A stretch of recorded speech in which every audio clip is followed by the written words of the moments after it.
Hey, good afternoon, everybody. Tom Stewart here. I'm with Liz Trotter. Our guests today are Peter Schwartz and Peter Schwartz. Yes, that's not a typo. They're so awesome. They're like two for the price of one. How about that? Nice. How are you guys doing today? We're great. Happy to be here, Tom.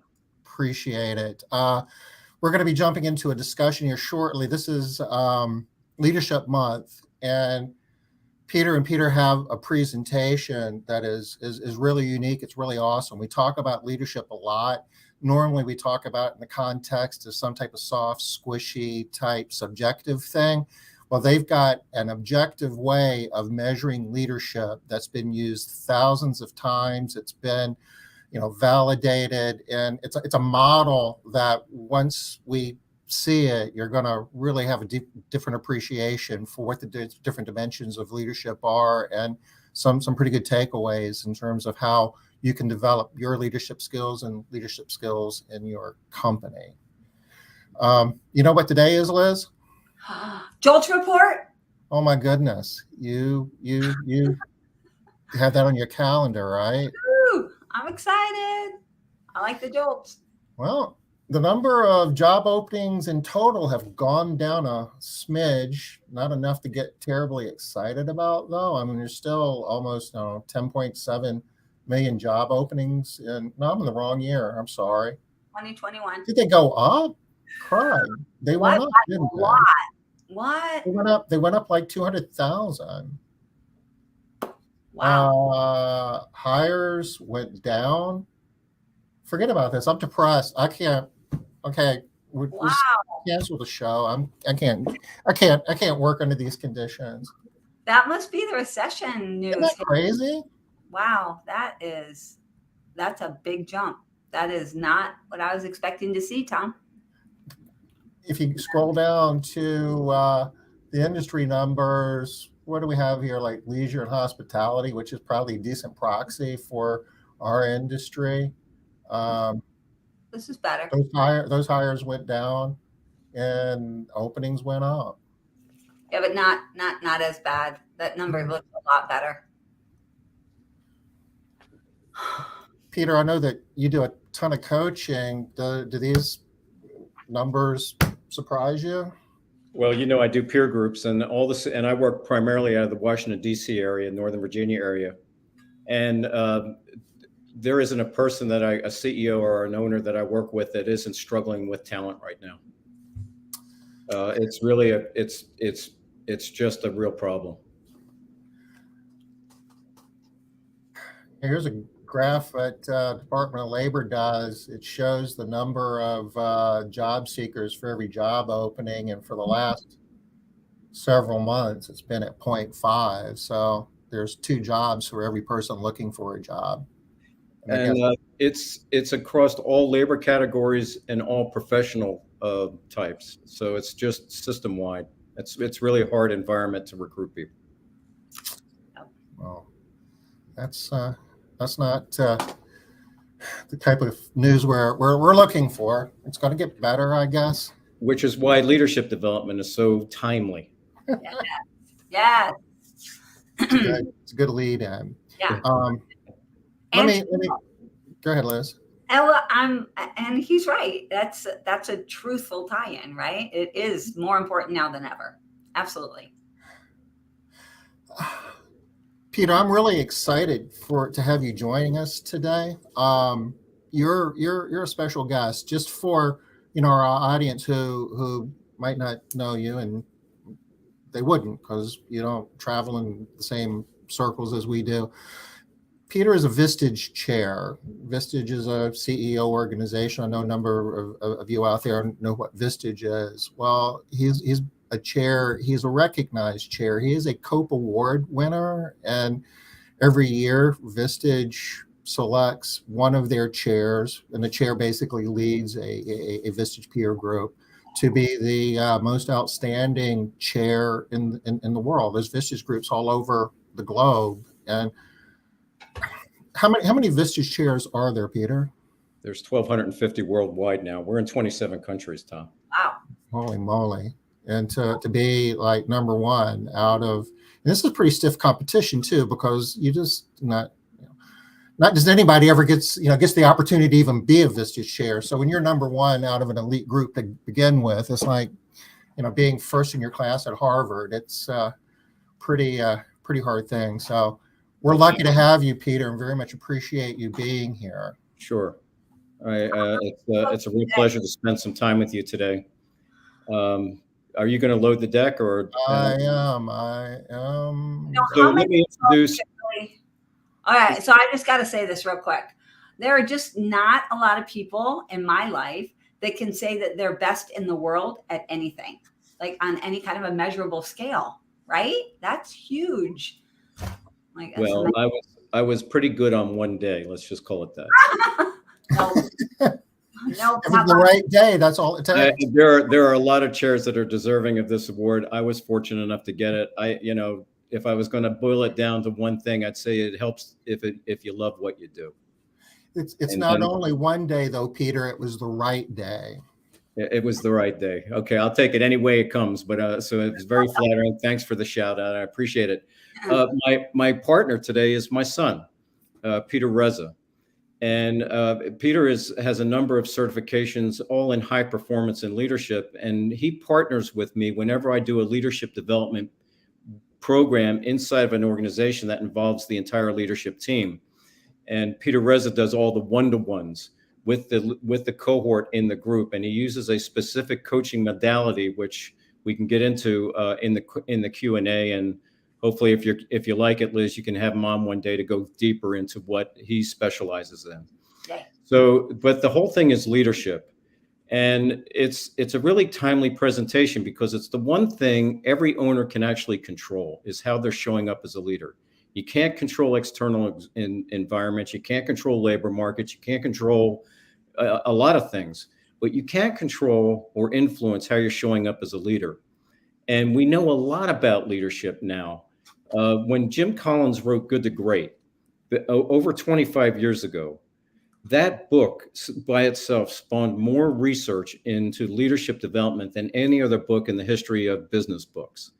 And a lot of what I'm going to talk to you today comes from the research that was spawned from Jim Collins's Good to Great and the research that followed. So if we can go to the next slide, I'll just start off by saying that our leadership, I believe it's a kind of a gradually then suddenly thing. Our leadership effectiveness succeeds or fails gradually, then suddenly, one interaction at a time. One interaction at a time. And while no single interaction is guaranteed to transform a business, a team, or an outcome, any single interaction could. Any single interaction could. How you're experienced as a leader determines your impact as a leader. How you're experienced as a leader determines your impact as a leader. So that's one of the key takeaways I would invite you to consider today is how are you experienced in your interactions with others? And is the way that you're experienced likely to inspire people to follow you or shut people down? How you're experienced as a leader determines your leadership impact. And why is that so important? Next slide, Tom. Because we are living in a VUCA world, ladies and gentlemen. And VUCA stands for volatility, uncertainty, complexity, and ambiguity. We have just been through 2.5 years of the pandemic.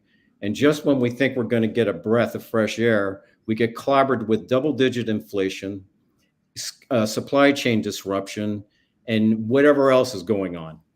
And it's not going to change.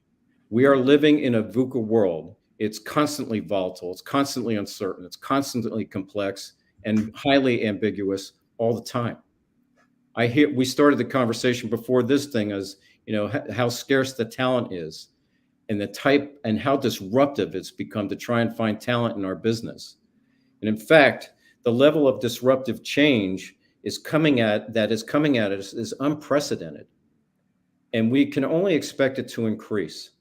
As leaders, we must learn to navigate the permanent whitewater in which our organizations operate. it's not enough to cope with the volatility and unpredictability in our markets. We must develop a new leadership literacy, a mastery and agility. We either rise to meet the challenge or we get swamped and overwhelmed by it all. As businesses grow, their long-term sustainable success depends on more than developing great products and services, securing necessary funding, and hiring and retaining talent. It also depends on scaling the leadership.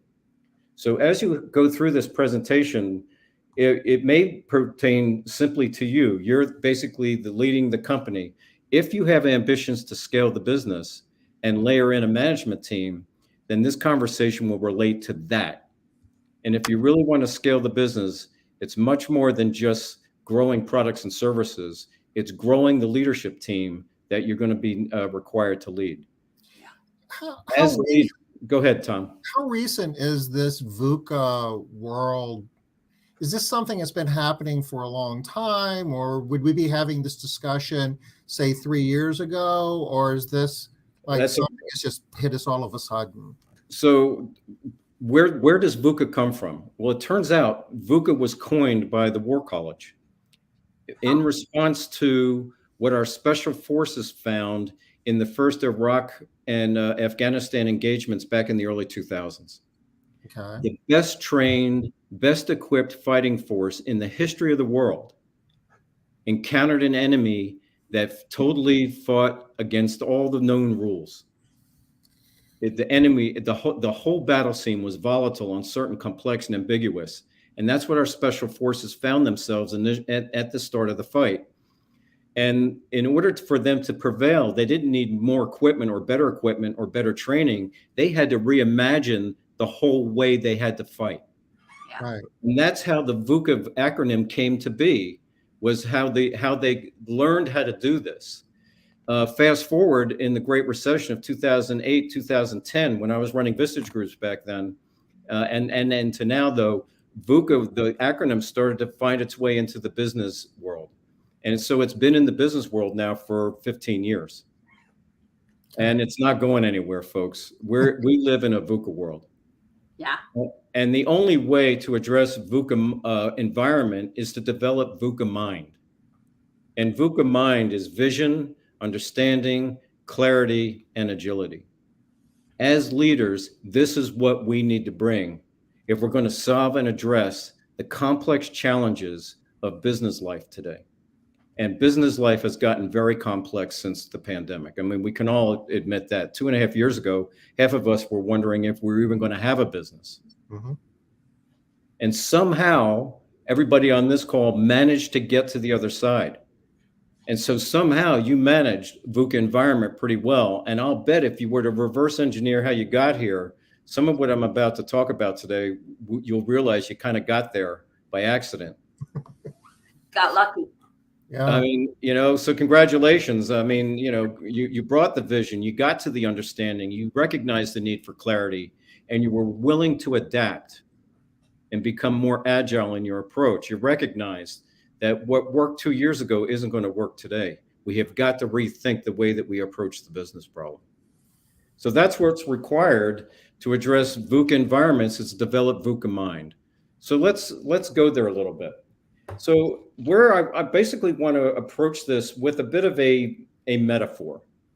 And I just want you to get curious as you hear this with respect to your personal leadership approach. How do you approach the problems of the business? How do you approach interactions where you're getting people to kind of go along with what it is you want them to do?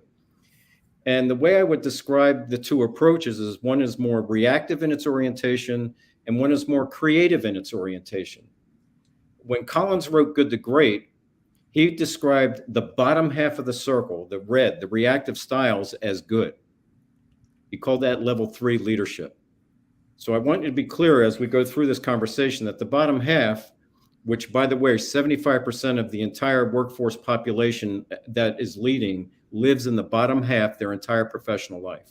So nothing's really broken here. It just comes at a price. So, and we all start our careers out from this place. We all start out with reactive styles. But if you remember Good to Great and what all the research says, is we have to evolve or develop a more complex way to approach a more complex environment. And those are the creative competencies. So the leadership journey, go back, Tom, a little bit. He's excited. He wants The journey is really about going from good to great, from reactive styles to creative competencies. And the way I would ask you to think about this as if it was an operating system. We all understand that our computers have an operating software. Yeah. And that level of operating software will allow the computer to perform certain tasks. And we recognize that if we wanted to perform more complex tasks faster, we need to upgrade the operating system. And that's how I want you to look at leadership development today. It's your internal operating system. And we all recognize that if we want to address more complex problems, we have to have a more complex operating system. And that's what leadership development is all about, from the way that Peter Reza and I approach it in our work. Reactive styles, which Collins called good, needs to evolve to creative competencies, which Collins calls great. So next slide.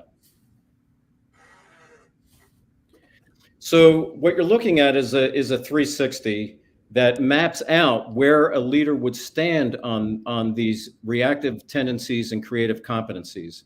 And what you see on the right there is the results of a 360 feedback. The dark shaded line on that circle are, if this was about me, that would be my answers to 120 questions on a 5-point scale. That produces the 360 result. The shaded area are all the people that answered the same 120 questions on a 5-point scale about me. And you can see that there's some differences. So you'll see here that this particular profile shows the leader is highly creatively experienced by his team. Yeah. Because all the shading is across the top. That's ideally where all leaders want to be, is that kind of experience by the people that experience them as leaders. And it's there in the feedback. What you see to the left in the scatter dots there is, it turns out through the research that top half of the circle, those creative competencies, are highly correlated to leadership effectiveness. In fact, it's correlated at a 0.93. If there's any statistic folks on the call, a 0.93 is a holy cow number. I mean, it's very large. So this is highly correlated. All the research is very clear that if you're going to take on the complexity of today's challenges, then ultimately as a leader, you want to be at the top half of the circle.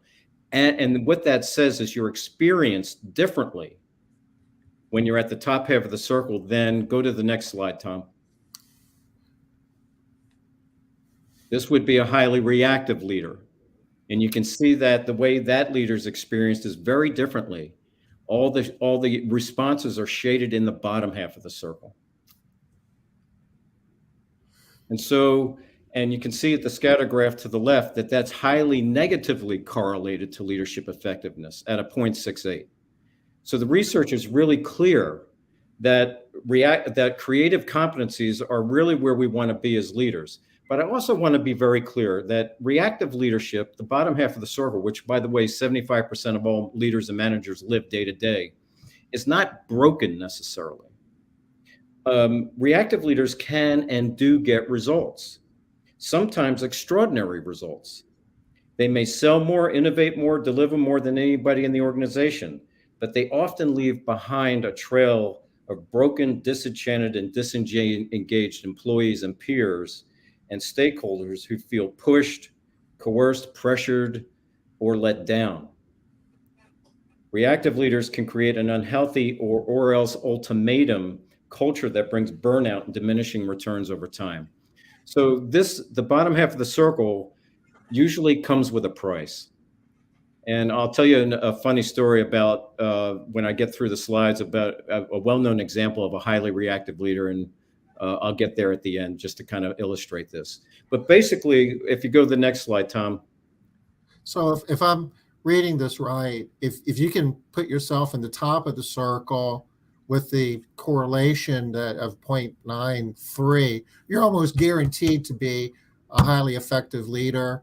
If you're more normal and like most of us, you still a 0.6 correlation doesn't.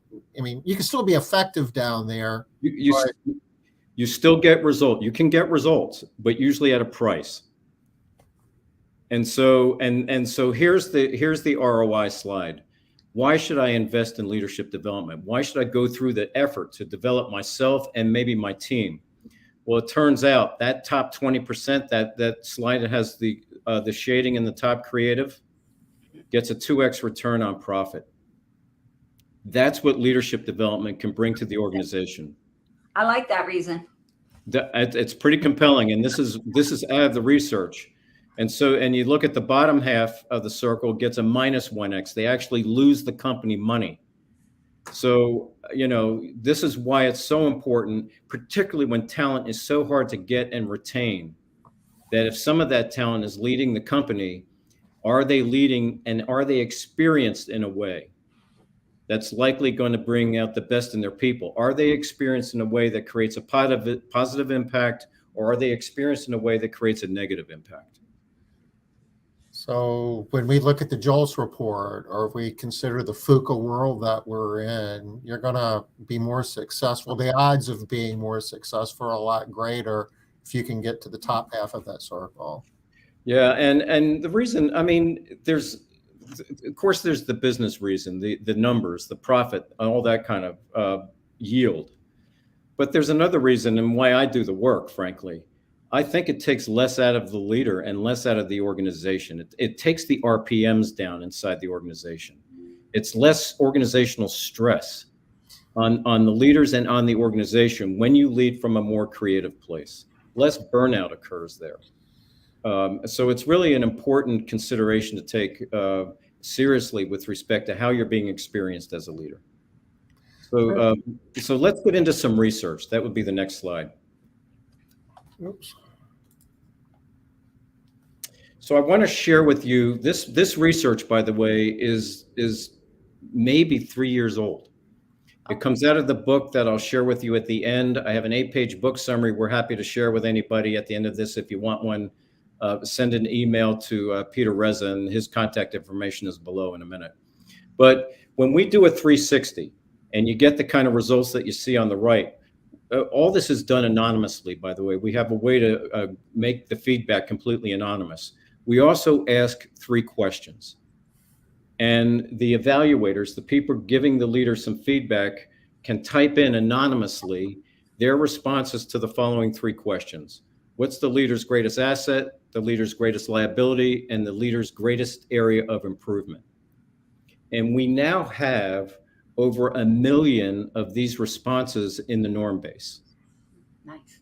And the founders of the Leadership Circle have been able to mine this data, these written comments, and they've synthesized it into some findings, which I want to share with you now. And just before we go to the slide, we're going to look at the top half, the top 30% of all the leaders, which is the top half of the circle. So the top, if I was to aggregate the 100,000 leaders that ever have taken this 360, the top 1/3 of that grouping would be aggregated by the profile on the top right.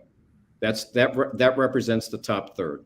The bottom third of those 100,000 leaders that have taken the 360 is the circle to the left. So we're going to just look at the top 1/3 of all leaders according to the science, and the bottom 1/3. So let's go to the next slide. Next slide. You go the wrong direction there, guy. Okay. So this is what comes out of the written comments. And what we've been able to glean from that are what we call thematic strengths. What works? What creative leaders' strengths? What differentiates the most effective leaders? And so just to look down the center column where you see thematic strengths, and you'll see some descriptors. Thematic strengths: strong people skills, visionary, team builder, personable and approachable, leads by example, passion and drive, a good listener, develops people, empowers people, positive attitude. So these are the themes that we were able to glean out of those 1 million comments that evaluators gave to leaders. This is kind of how we would describe leaders that we work with, right, in our written comments. So go to the top left under the creative and you'll see 79. What that means is 79% of the time, 3 or more people that were giving that particular leader their feedback comments in their theme, the theme was they had strong people skills. 79% of the time, 3 or more people would thematically express in their comments that leader showed strong people skills. Okay. That's that top half of the circle. Look over to the reactive. Only 28% of the time will you see that written about high reactives, the bottom half of the circle. And now just take that all the way down and you'll see that these are thematic strengths for the top half of the circle. And this really shouldn't be a surprise to anybody on this call because we've all seen good leadership in motion. And if we were to describe it, we would use language like this. You know, one of the things that I like on here is it's a quick illustration about why even those reactive leaders are getting some results, because passion and drive is so important, and being a visionary is so important for that leader. Well, it's so interesting you point that out, Liz, because what's going on that on passion and drive, the high reactives score higher than the high creatives. Yeah. What's going on there? Well, here's what we know. They high reactives are driven. I mean, they're driven to the point where it's tough to be around them sometimes. Yeah. They're passionate and they're driven, but it's all about their agenda. They're not servant leaders. Nice. Okay. And so that's why that shows up that way. So it's very interesting that these strengths can actually work against you if you're not careful. And we're going to get into that in a minute. But here's the thing that I want to invite everybody on the call to consider. How would you be described by the people that you lead? Would they use language like this to describe you? Are you experienced this way? And how would you know? And if you have a leadership team, a leadership level below you, are they experienced in language like this? Would their teams describe them this way? So the idea is how, of course you want to be described this way. What's your plan to develop yourself to ensure that in fact you're described this way? This is what leadership development's all about and why you should take it seriously, because people that are described this way have a different impact on people that are described by the next slide. What's the statistic? Creative leaders endorsed 2.3 times more than reactive leaders. What does that mean? It just look at the two averages at the bottom. You'll see average 54.4 and average 24.0. That's Okay. where that comes from. And so leaders, high creatives are going to be described this way much more often than high reactives. Okay. So now let's look at the bottom half of the circle, the way those people are experienced by others in the written comments. And what's curious about this is a whole different set of language shows up. Look at what shows up. Passion and drive is there, but go down to second circle, strong networker, domain technical knowledge, results focused, intelligent and brilliant, creative and innovative. And you'll see that, look at the way that the scores show up. If you look at the reactive, 61% of the time, 3 or more people will describe passion and drive as a part of it. But if you go to the left, you'll see 49% of the time they say the same thing about creatives. Yeah. And so if you go down here and net it out, sum it all up, it turns out that high creatives score higher on these as well. So what is this telling us? When we're looking at reactive leaders' thematic strengths, it turns out that these are non-differentiating. What that means is these are table stakes, folks. You don't even get invited to the game of leadership unless you can do these things. Nice. And think about it. The CFO that got promoted because they were a terrific accountant. That's domain technical knowledge. Everybody gets promoted because they were good at the thing they did before. They were subject matter experts. That's the ticket to the dance. You don't get to be in leadership unless you can do all the stuff that's here. This is non-differentiating. This doesn't change the game. Of course you have to do this. So it's not enough. It's not enough to be experienced this way. You need to be experienced this way and the previous slide way. Unfortunately, many high reactives are experienced in a way that we're about to discover. Next slide, Tom.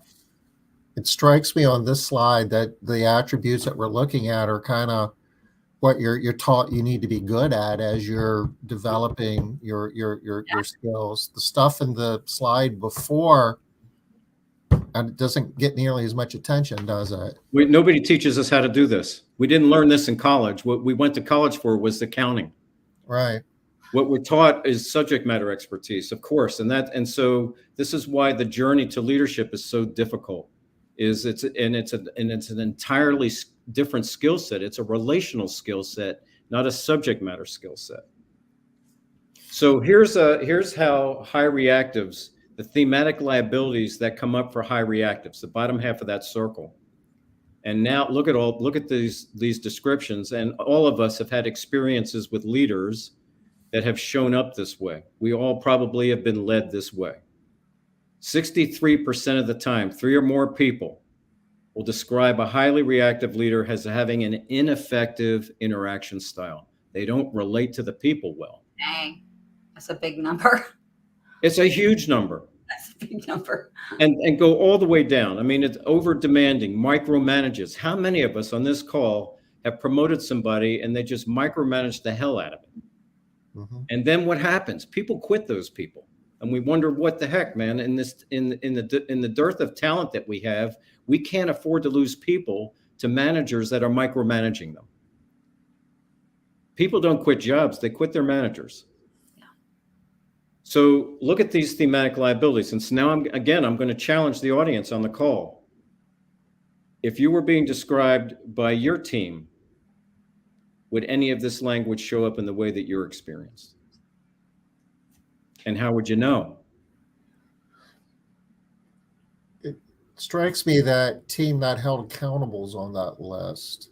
All the others, I would have, could easily guessed, but I wouldn't have naturally have assumed the accountability part. And there's a lot of reasons why people don't hold teams accountable. It could be because they're afraid of hurting people's feelings when it's time to give them tough feedback. I find that's usually the biggest reason is they're afraid to have the tough conversation, so they don't hold the team accountable. Yeah, they want to be nice or give second chances, or Tom, I wouldn't think it's on here though. Here's the thing: it comes up in the written feedback. People are dying to be led. They'll tell it to you in your feedback. They want to be held accountable. Or, well, I mean, obviously that. But they also want other people to be held accountable. They Absolutely. hate, especially your high performers, right? They can't stand it when people aren't being held accountable. And they're high performers will quit if there isn't a culture of accountability. Yeah. So let's go to the next slide. This slide here changed the way I coached. When I saw this 4 years ago, 4 years ago, it gave me a new way to approach the problem. And this is what Peter Jr. Specializes in is the cancellation effect. And he does it through a specific modality. And so look at the thematic strengths for high reactives. The left-handed column. Go ahead. Hold on. Was that English? Could you say that more simply? What's that? What does Peter do? What does Peter Reza do?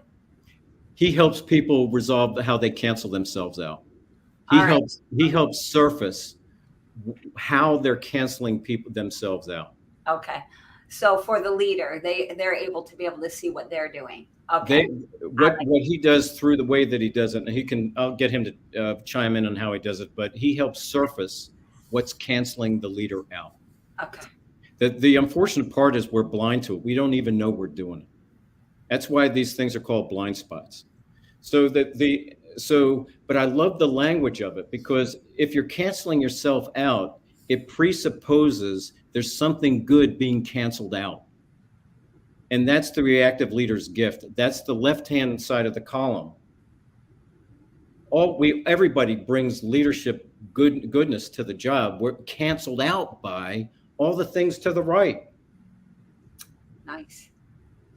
And so what a tragedy that is. It's like driving around 1 foot on the gas, 1 foot on the brake, or running in sand all the time. No leader wants to cancel themselves out, Of course. but we're doing it every single day. And as leaders of leaders, if you've ever led a team, a lot of your frustration arises because my team is canceling themselves out on the job and I can't get anything done. And so how do we get this surfaced and talked about?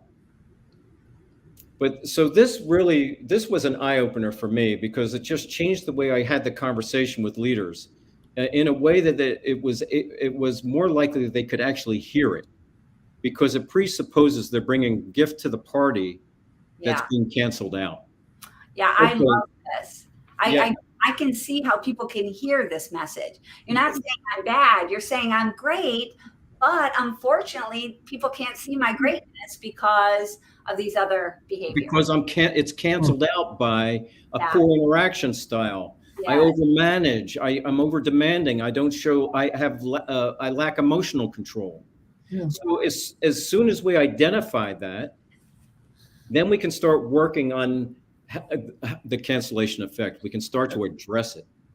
You're hitting us hard, Peter, because Tom and I both keep wanting to interrupt you.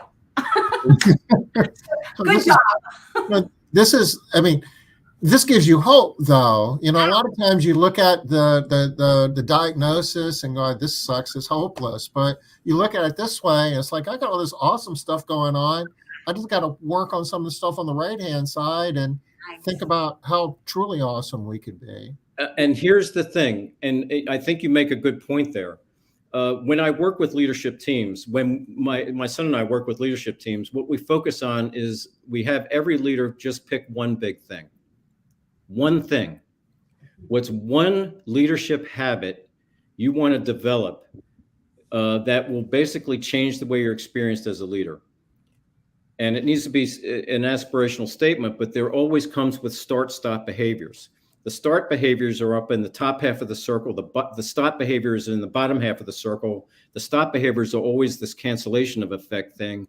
And we pay attention to it for the entire leadership journey, usually a year. And the research is compelling on this, that positive movement on one big thing, a habit built around one positive leadership impact, positively addresses the entire top half of the circle. It's that strong. Oh, it totally makes sense. But you're setting expectations, though, because what I'm hearing here is that this isn't a quick fix. There's no pill we can take to become the visionary leader. This takes time and effort.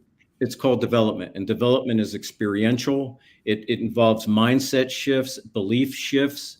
It's work, and it's rigorous. It's why only 25% of the world that ever goes on a leadership development journey will ever live in the top half of the circle.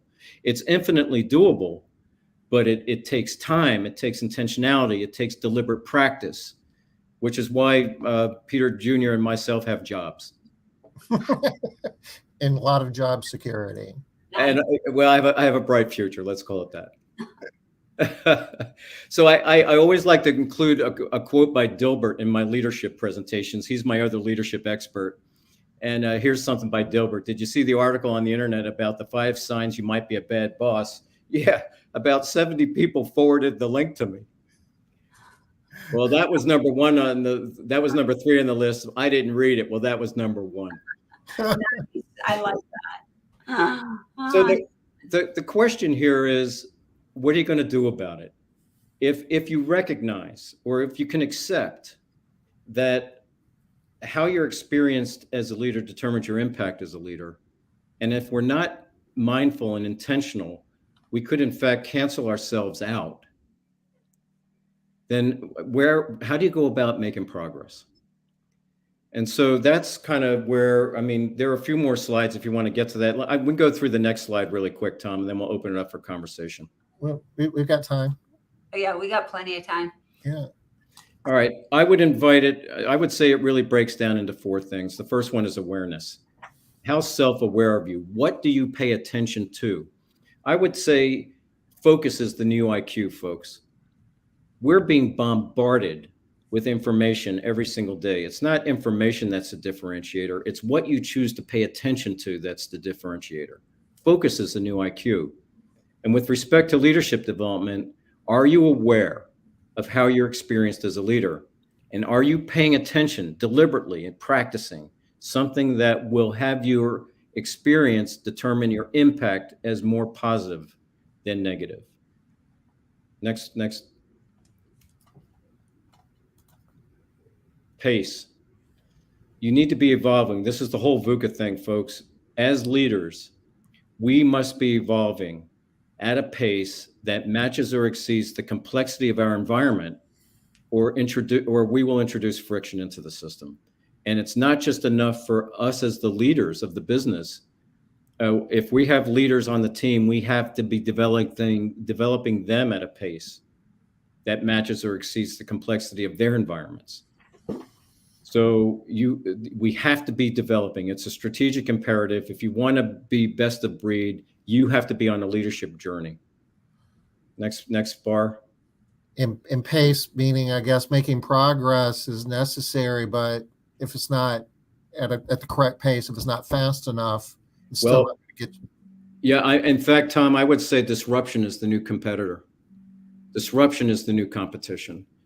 It's not the business that just came in down the street that's charging 10% less. It's the innovative thing that doesn't exist yet, that's just around the corner, that's going to throw a monkey wrench into your entire business proposition. And so this development of VUCA mind is so important to be able to deal with disruptive forces and the paradoxes that we're faced with today in business.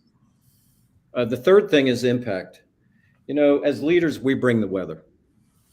Are you aware that every time you walk in the building, back when we were coming into the office on a regular basis, that everybody was looking to you on whether or not you had a smile on your face or a frown on your face, and that determined how their day was going to go. We as leaders bring the weather. We have to, regardless of how tough the day is, we have to emotionally regulate. We have to always be positive. We have to be real, but we have to be positive. It's about emotional control and flexibility. And then finally, the last nugget there, adaptability. How adaptable and capable am I at meeting the complexity of our business? As leaders, we're always facing two types of challenges. There are technical challenges. That's the bigger, better, faster, cheaper thing. And of course, we've got to be addressing those. But the second and more important of the two challenges are adaptive in nature. And an adaptive challenge is the requirement to solve for a problem where no solutions seem to exist. Nothing that we used in the past will work to solve this particular problem. The pandemic was full of adaptive challenges. Most people that I worked with never believed we could get work done remotely. And suddenly we figured it out. That was an adaptive challenge, folks. And we're consistently being pressed with adaptive challenges going forward. And creative mind, the top half of the circle, it is better equipped to handle these four things than the reactive mind. This makes a ton of sense. Yeah, and it's interesting because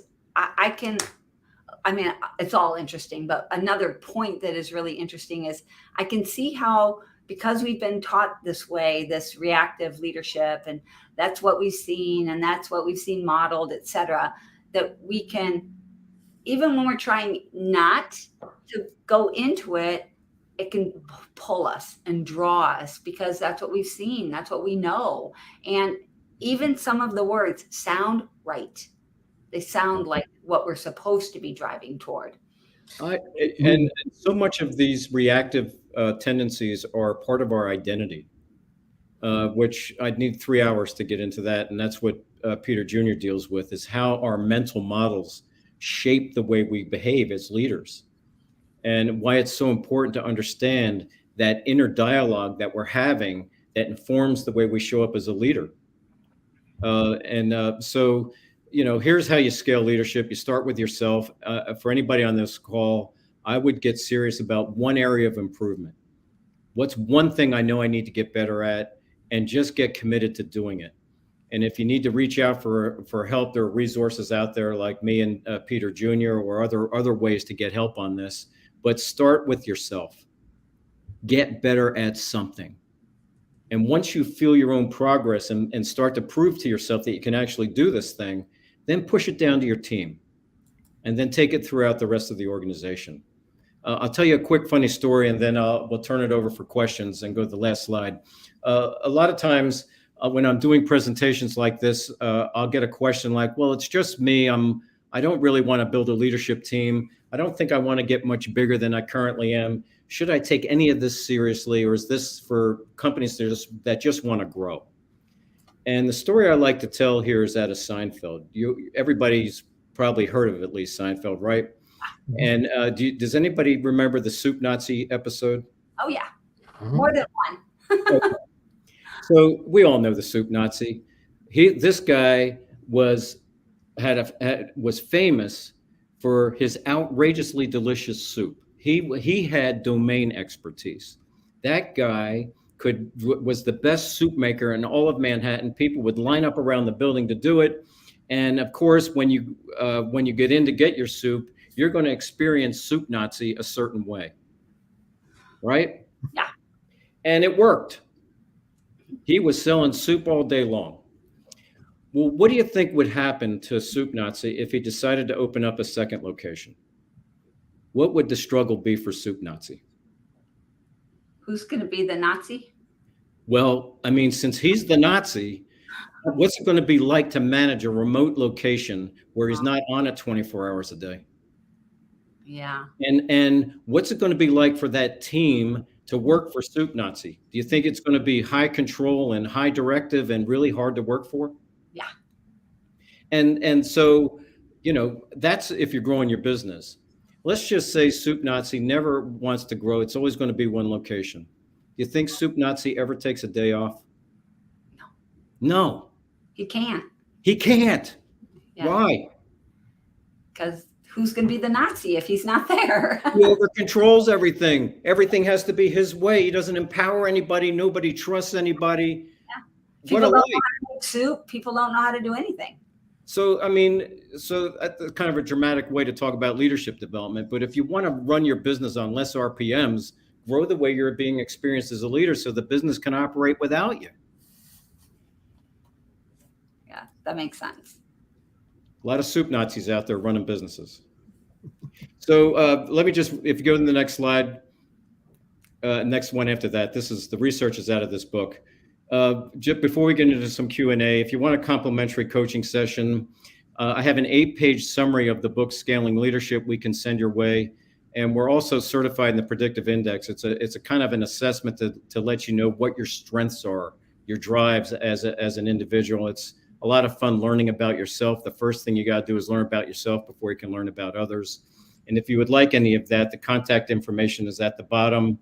Peter Reza is my partner in this. He'd be happy to follow up with anybody that's interested in having a follow-up conversation. I'm going to take all this information and drop it in chat. Thanks, Tom. So, Peter Reza, just a couple of words on how you help leaders remove the cancellation effect. So if I actually like your example of the Soup Nazi, right? So why is somebody like that so rigidly uptight about his soup? And what we find out is that when you start to look inside what's going on with leaders like that, they've attached some form of meaning to either behaving in a certain way or not behaving in that way. So the hypothesis is that if the Soup Nazi doesn't have control over the soup, that he's made something true unconsciously about what that means. So that might mean something about him, or that might mean something about his worth that is unacceptable or scary or intolerable to him. And so in this this framework of coaching, we call these unconscious assumptions. And every leader and every performer has unconscious assumptions that they're making about themselves, about the world, about their product, and all of these things determine how easy it is or how difficult it is for them to engage in change. So the role of the coaching is to become aware of, okay, here is the outcome that we want to move towards as a leader. Here's the things I'm doing or I'm not doing. And then what is it that I might be believing unconsciously? Where have I attached extra meaning that is no longer true, that's preventing me from showing up the way I want to show up? And this is pervasive in absolutely every area for the leader. When Peter Sr. was talking about how you're experienced and how you show up as a leader, we have unconscious assumptions about our self-image. We have unconscious assumptions about the way we expect people to respond to us. And so it's mission critical, if we want to be as effective as we possibly can, to have some form of ongoing practice where we can align those unconscious assumptions with the outcome, if that makes sense. So Yeah. do you start with becoming conscious of those unconscious assumptions? Yeah, and you know, just because it's the word unconscious, a lot of people think unconscious is like this deep, buried, hidden thing. But information can pass from unconscious to conscious and back from conscious to unconscious very easily. So for example, right now, until I finish the sentence, you're not consciously aware of the sensation in your right foot. But the information was outside of conscious, and then bang, right there into consciousness, right? Yeah. Well, these unconscious assumptions are exactly the same way. So we look at the outcome and we say, okay, I'm doing this or I'm not doing that. And if you want to know what the leader's belief system is, you follow their feet. You follow the way their feet move. What is the actual behavior that they're engaged in? And we work backwards from the behavior. We find out, why is the new change slightly icky or uncomfortable? And then that brings into conscious awareness whatever the belief system was. And once you have the awareness of the belief system, it actually becomes easy enough to shift the belief. And then now you're just training in a new habit at that point. So what Peter Reza is talking about is upgrading the internal operating software. Yeah. You make it sound really easy. Yeah. I love what he says. And all you have to do is just create a new habit. Yeah. Easy. Well, when you were a kid, you probably believed in something that you no longer believe in now. Yeah. You probably believed in the Easter Bunny. You probably believed in Santa Claus. There is a natural process for changing your belief system. The coaching takes advantage of the way beliefs change naturally. So once you have awareness that if I let somebody customize their soup, that means that I'm unlovable or something like that. Once you realize that you've been believing this lie unconsciously, it's pretty easy to create a new belief system there. Wow.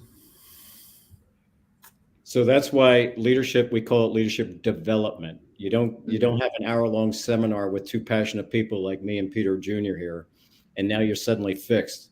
You have to dive in and you have to go deep and you have to do the work of the work. Yeah.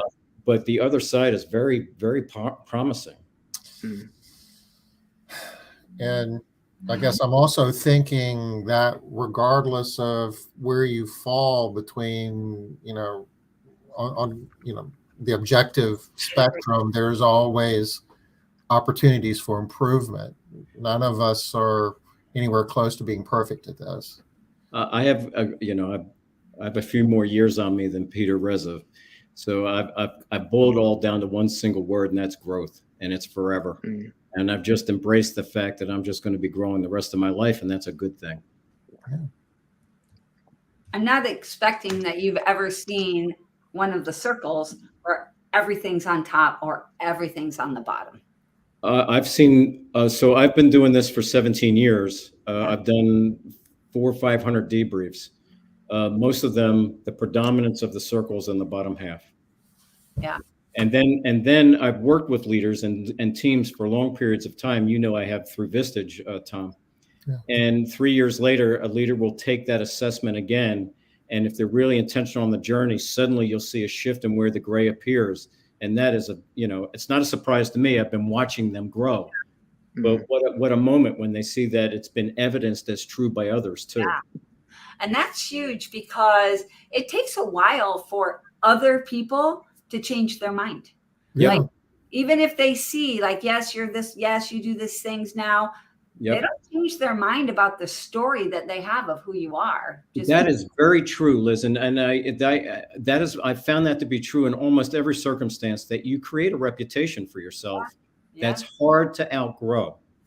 And so you've got some minds you have to change along the way. And the only way you do that is behaviorally. You got to show up differently, consistently over time. But what you said is that it absolutely can happen, because with the coaching, you have seen it shift from bottom to top. So it can happen. It does happen. You just have to decide you want it enough to put the work in. What the heck with that word, decide? That's always the tricky word. People, right? It's hard to decide that I'm really going to do it. Well, I'll give you a tricky little reframe there. The decision not to decide is also a decision. Oh, gosh. Yeah. Smart people. What the heck? Yeah, that's good. It's good. Doing nothing is a choice. Yeah. Yeah. Well, we are right at the top of the hour. This was really good stuff. I had a lot of fun doing this, and I have pages of notes. Yeah. And the really cool part about this is, and again, this is in chat where, I dropped all the contact info and Peter R's email address. Take advantage of that as an opportunity. There's an assessment that where you can see, you assess yourself and see where you fall within the circle. And, I did it, and we're out of time, luckily, so we can't get the details on it. But you'll get some insight about yourself that will be useful. And Liz, Peter Reza would be happy to talk to you about the immunity to change coaching framework that he uses. That's certified out of Harvard. Okay. So that's largely where he was talking from today, and it makes for an interesting presentation. All right, I'm going to send you another email, Peter, because I got to request my 8-page summary, and I got to get all the goods too, right? So I'm going to send you an email. Yes. And I'm really happy too. Tammy, I just have to shout out for Tammy today. She's been working with a couple of hard issues in our strategic success circles, and she wants to make some of these shifts. I'm sure that, and she's got a big thank you on there. I'm sure this is like super impactful for her. So yay, Tammy. Good job. We're just real pleased to share our passion with you all. Hope you got something out of it. And so thanks again for letting us talk with you all. Well, thank you very much. I guess that does it for us today. We'll be back next Wednesday, 5 o'clock Eastern. Smart Business Moves. Bye-bye. Take care, everybody. Take care. Bye-bye. Bye.